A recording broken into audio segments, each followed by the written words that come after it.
Nir, welcome to Mexico. Thank you very much. Now, to very important things, the Jewish book fair. What do you think about a Jewish book fair?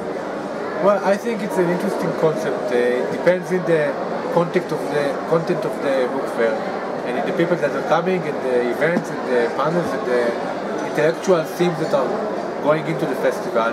So I cannot judge it now. I can tell you in the end. Tell me something.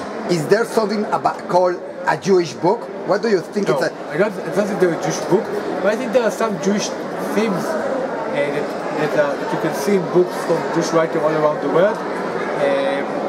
So I think that also the state of Israel is interesting for Jewish people all around the world. And I think that the state of Israel is a cause an intellectual debate, also literature, and non-fiction, philosophy, which is very interesting. You think now there is more about Jewish thing? You wrote about Holocaust in your first book. You touched that. You talk about some Jews in the second book, in the Shadows of the War. It has something to do with the Jews. Your third book, you told me, it's something about Israel and Palestine and something. You think it's interesting for the world to talk about Israel and the Jews? Well, I think literature is interesting if it's interesting. And someone from Kenya write about Kenya, and someone from France write about France. I didn't necessarily write about Israel, but I wrote about things that are interesting for me. And Asombo del Mundo is not an Israeli book and not a Jewish book.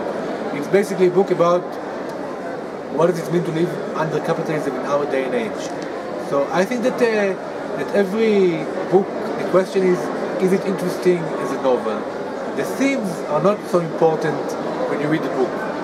But you have some part of Jewish thing or style when you write about it. Yeah. You have your life. Did you put that on your books? I have the language and the Hebrew, which has a tradition, has a meaning, it has substance in my life.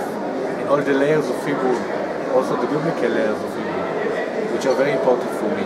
And I have the Jewish history, the Jewish experience of myself and other generations. Regardless if I want it or not, will be always part of my literature. So this is part of my inheritance.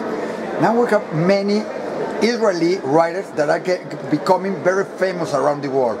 Why do you think that this is happening? Because it's becoming Jew, Amos Oz, Ebe Yehuda, David Grossman. Why they are so? They were always famous, Amos Oz and Grossman. I think that it's a combination. First of all, it's not so many. Secondly, I think that it's a combination of the interest people have towards Israel, but also the way that Israel literature can write about universal themes through the Israel story, or through stories that are connected to Israel. And I think that the Israel literature always took things very seriously. We don't have like celebrities literature in Israel. We don't have a lot of detective stories in Israel.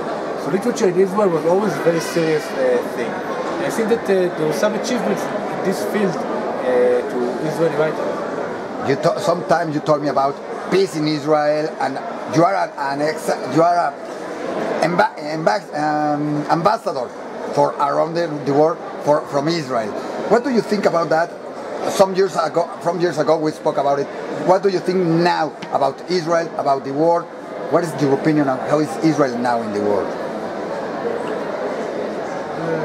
I would say that the situation didn't change. Everything I told you the last time is still true. I think Israel faces the same challenges as it faces 2 years ago and 15 years ago. And the question is that if Israel can manage to try to solve its deeper problems.